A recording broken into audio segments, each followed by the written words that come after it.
बिस्मिल्लाहिर्रहमानिर्रहीम। अस्सलाम वालेकुम दोस्तों, आया उस्ताद अब्दुल गफ़ार। तव्हां ॾिसी रहिया मुंहिंजो यूट्यूब चैनल। दोस्तों, एक नए वीडियो सां गॾु तव्हांजे ख़िदमत में। दोस्तों, अॼु सबक़ 16 दर्जे 5 मां, जंहिंजो उनवान आहे साई। पहिरें हिन सबक़ जूं लफ़्ज़ मानाऊं, पोइ सवाल जवाब, उन खां बाद में ॿियूं जेके एक्सरसाइज़ूं आहिनि उन्हनि खे हल कंदासीं। तव्हां दोस्तनि खे गुज़ारिश आहे, जेकॾहिं चैनल ते नवां आहियो, चैनल खे सब्सक्राइब, वीडियो खे लाइक शेयर ऐं पंहिंजे क़ीमती राय खां ज़रूरु आगाह कंदा। हलूं था लफ़्ज़ माना ऐं सवाल जवाबनि जी तरफ़। जी दोस्तों, हाणे असां लफ़्ज़नि जूं मानाऊं लिखंदासीं। लफ़्ज़ आहे पीलो माना फिको। लफ़्ज़ आहे कारण माना सबबु।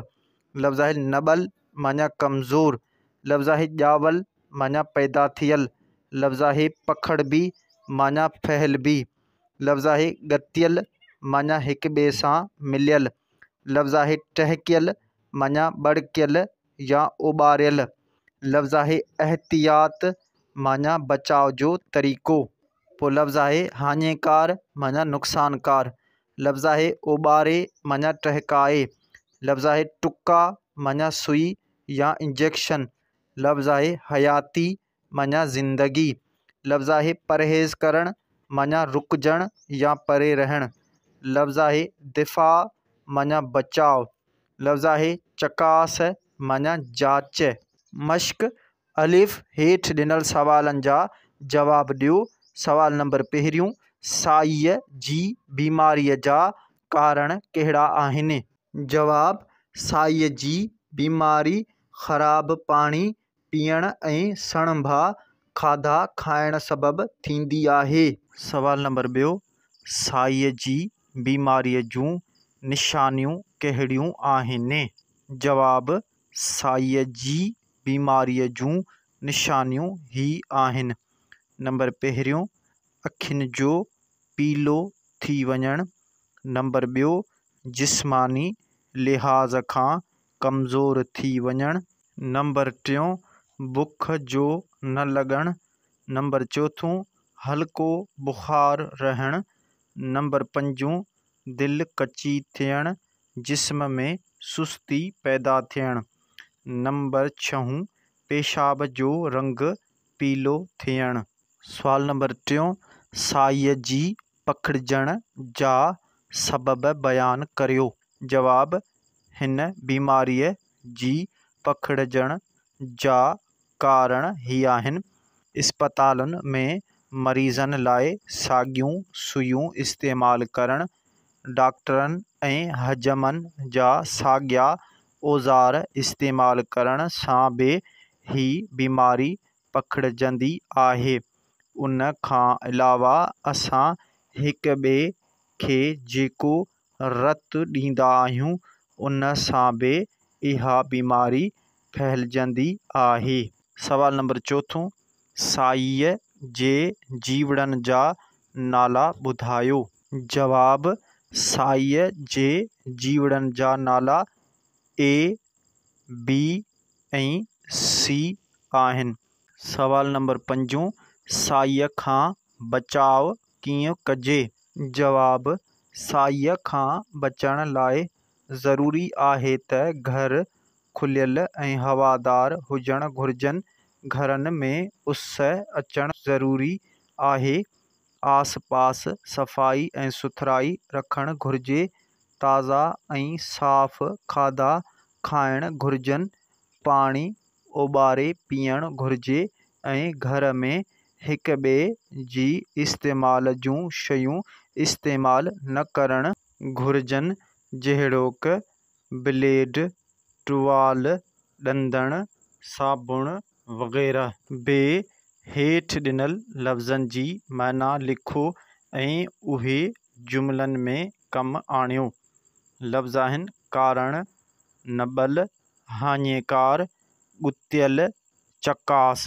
जी दोस्तों, हाणे लफ़्ज़नि जूं मानाऊं लिखंदासीं ऐं उन्हनि खे जुमिलनि में इस्तेमालु कंदासीं। लफ़्ज़ आहे कारण माना सबबु। जुमिलो लिखंदासीं, साईअ जो कारण ख़राब पाणी पीअण ऐं सणभा खाधा खाइणु आहे। लफ़्ज़ आहे नबल माना कमज़ोर।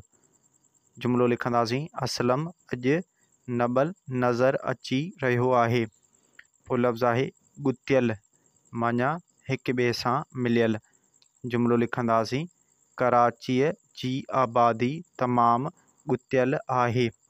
पोइ लफ़्ज़ आहे हाञेकार माना नुक़सानकार। जुमिलो लिखंदासीं पारूथियूं शयूं सिहत लाइ हाञेकार थी सघनि थियूं।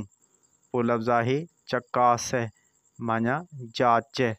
जुमिलो लिखंदासीं बीमार थियण जी सूरत में डॉक्टर खां चकास कराइण ज़रूरी आहे।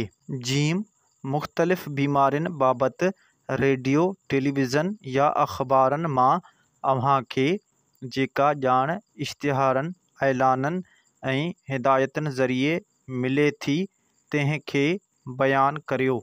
जवाब मुख़्तलिफ़ बीमारियुनि बाबति रेडियो टेलीविज़न या अख़बारनि मां असांखे जेका ॼाण इश्तिहारनि ऐलाननि ऐं हिदायतनि ज़रिए मिले थी उन्हनि मां कोरोना जे बारे में मालूमात हेठि ॾिजे थी।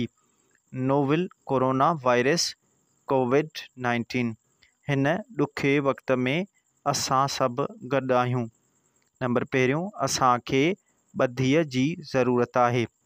कोरोना खां मुतासिर माण्हुनि सां हमदर्दी ॾेखारियो।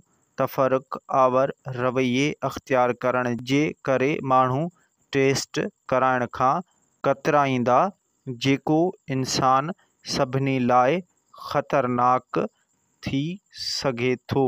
नंबर ॿियो इंसानियत जो क़दुरु करियो। कोरोना खां मुतासिर माण्हुनि जी ख़िदमत ऐं मदद फ़राहम कंदे संदनि इज़त ऐं वक़ार जो ख़्यालु रखो। नंबर टियों ॿियनि जी मदद करियो। कोरोना वायरस जे वबा दौरान पंहिंजे ख़ानदान ऐं दोस्तनि खां हाल अहिवाल मालूम कंदा रहो। अहिड़नि माण्हुनि खे तुर्त सिहतमंद थियण लाइ बुनियादी ज़रूरतनि जी हासिलात लाइ अव्हांजी मदद जी ज़रूरत थी सघे थी। नंबर चोथों हमदर्दाना रवैयो अख़्तियार करियो।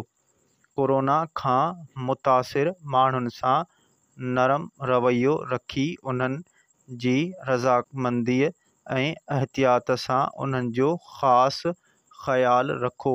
नंबर पंजों एहतियात करियो। पंहिंजा हथ बार बार साबुण ऐं पाणीअ सां 20 सेकंडनि ताईं धोओ। खंघण ऐं निछ अचण वक़्तु पंहिंजे मुंहं खे ठूंठ सां ढकियो। 6 फुटनि जो फ़ासिलो रखो। नंबर 6 सिर्फ़ तस्दीक़ शुदा ज़रियनि खां मिलियल मालूमात इस्तेमालु करियो। कोरोना जे मुतलिक़ मालूमात हमेशा सरकारी ज़रियनि खां हासिलु करियो ऐं अफ़वाहुनि फैलाइण खां पासो करियो। दाल हेठि ॾिनल जुमिला पढ़ो। जुमिलो पहिरियों मार हेॾो वॾो नांग। जुमिलो ॿियो शल अव्हीं सुखिया हुजो। मथियनि जुमिलनि में लीक ॾिनल लफ़्ज़ हरफ़ निदा आहिनि। अव्हीं के बि टे अहिड़ा जुमिला लिखो जिन में हरफ़ निदा जा लफ़्ज़ हुजनि। जी दोस्तों हाणे हरफ़ निदा जा जुमिला लिखंदासीं। जुमिलो पहिरियों ए मुनीर तूं केॾांहुं थो वञीं। ए हिते हरफ़ निदा आहे। जुमिलो ॿियो ओ छोकिरा हेॾे अचु। ओ हिते हरफ़ निदा आहे। अहिड़े तरह सां जुमिलो टियों अड़े अदा अजायो न रुल। अड़े हिते हरफ़ निदा आहे। हे अव्हांजे आस पास उहे कहिड़ियूं शयूं आहिनि जेके मुख़्तलिफ़ बीमारियुनि जो सबबु बणिजी रहियूं आहिनि। उन्हनि बाबति 10 जुमिला लिखो। जवाब असांजे आस पास केतिरियूं ई शयूं आहिनि जेकी मुख़्तलिफ़ बीमारियुनि जो सबबु बणिजी रहियूं आहिनि जिन मां कुझु ई आहिनि। नंबर पहिरियों असां वटि गटरनि जे किने पाणीअ जो निकाल सही न आहे। जुमिलो ॿियो जॾहिं गटरनि खे साफ़ कयो वञे थो त उन जो निकितल किचिरो रोड ते ई पियल हूंदो आहे।